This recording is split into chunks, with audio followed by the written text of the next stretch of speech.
Our work in progress, Virtual Aquapolis, will be a 10-minute interactive VR environment examining the transformation of New York Harbor from a rich, biodiverse maze of marshlands, reefs, and estuaries into the urban waterways surrounding New York City today. Wearing head-mounted devices, visitors will become the water itself, moving through the harbor as currents and tides, and shifting volume to filter through oysters and jellyfish to explore microscopic life forms and pollutants. In 5 chapters that span 5 eras, from 1500 to the near future, the underwater world will reveal a mosaic of flora, fauna, and human artifacts.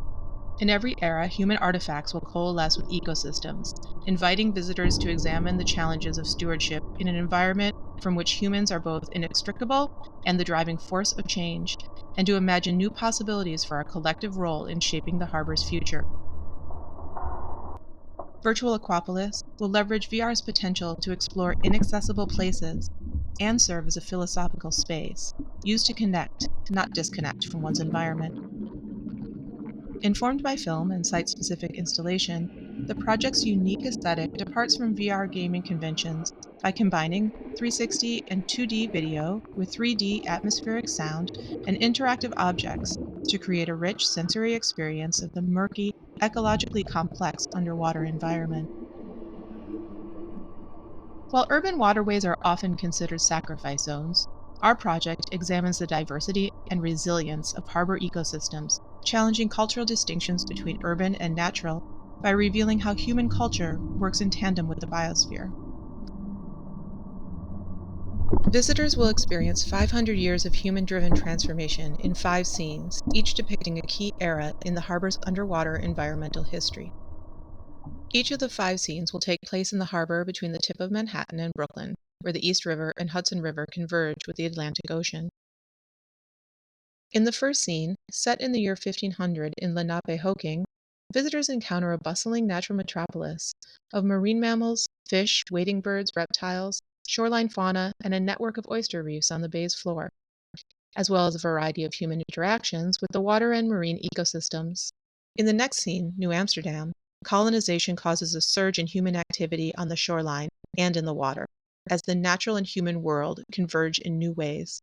A shift in culture and values causes profound physical and ecological changes as colonists exploit local land and marine ecosystems for sustenance, profit, and waste. In 19th century industrial New York, the harbor is now a crossroads of cultures and uses.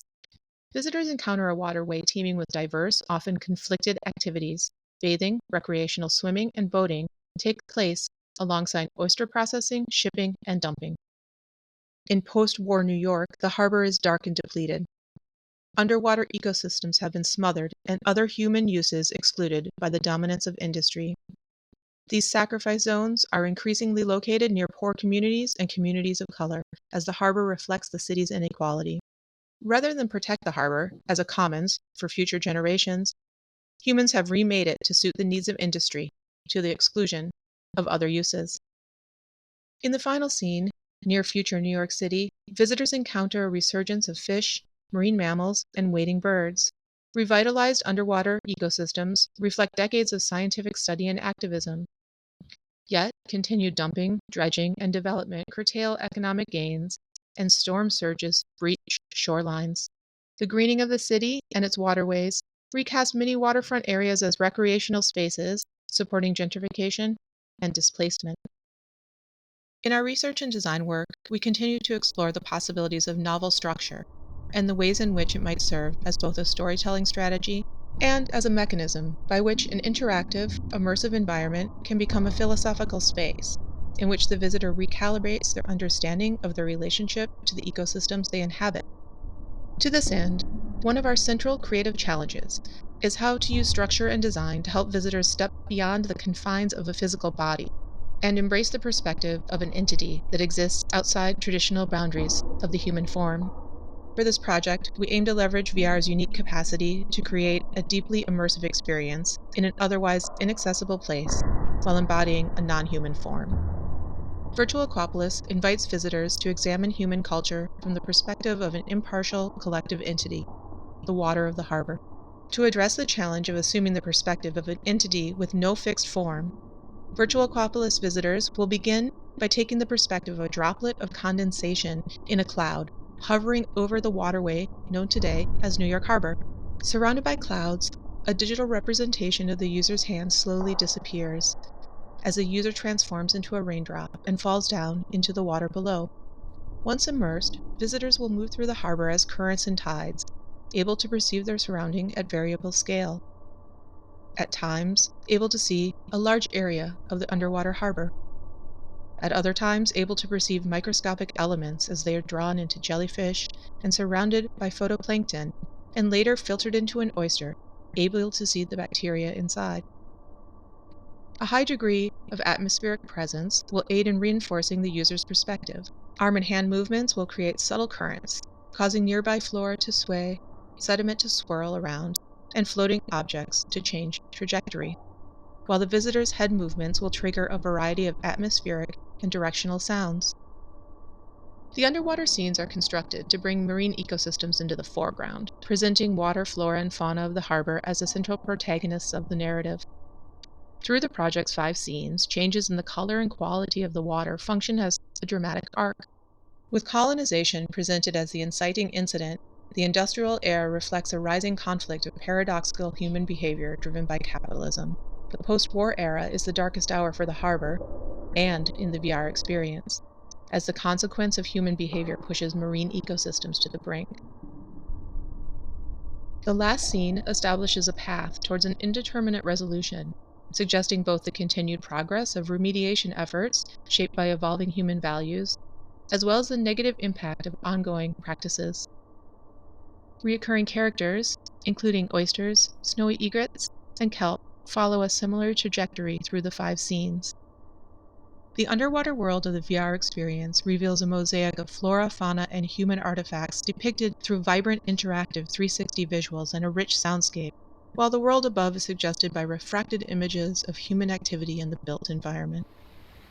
Virtual Aquapolis builds on years of prior research and participatory projects exploring New York Harbor. In 2018, as part of a Works on Water artist residency, we invited Governor's Island visitors to draw what they imagined New York City might look like in the year 2100, and to sketch ideas, both practical and fantastical, about how New Yorkers might meet the challenge of keeping rising waterways at bay. Over 5 weeks, island visitors shared their visions through a series of public drawing events.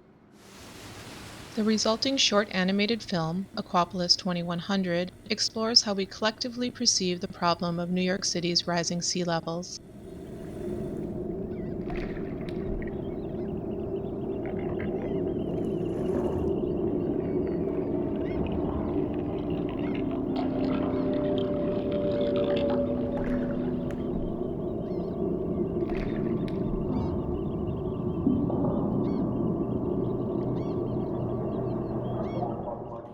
Participants' drawings came to life as animations set against the backdrop of an increasingly watery New York City. Aquapolis 2100 was screened at the Museum of the Moving Image in New York and in public spaces around the world as part of the International Under the Subway Film Festival. This was the impetus for our ongoing collaborative and artistic exploration of the environmental history of New York Harbor. In 2019, as part of a second Works on Water artist residency, we collaborated with the Billion Oyster Project and diving students from the Harbor School, a public high school located in New York Harbor, to create immersive documentation of oyster reef remediation efforts. We attached 360 cameras to student scuba divers tending reefs off the shores of Governor's Island and documented reefs in Bushwick Inlet. Our current work in progress, Virtual Aquapolis, was born out of these explorations. In 2021, we were awarded a National Endowment for the Humanities Digital Projects for the Public grant to create a design document. This allowed us to work closely with a team of academics and VR experts to research the history of the harbor and user design, resulting in humanities themes and design principles to guide the project. The output of this phase of work was a design document and concept art for Virtual Aquapolis. In 2024, we were awarded a second NEH grant to create a prototype. Through this next phase, we will continue to explore the ways in which virtual reality storytelling can help recalibrate how we understand our relationship to the ecosystems we inhabit. By celebrating New York Harbor's biodiversity and underscoring the intrinsic connection between human and ecological history, we aim for visitors to understand how natural formations can also be recognized as expressions of cultural values. How humans think about urban waterways today informs the future of these spaces. Experiencing the resilience of the harbor from the depleted murkiness of the industrial era to today's increasing biodiversity provides a visceral experience of hope in a space that is often associated with ecological despair.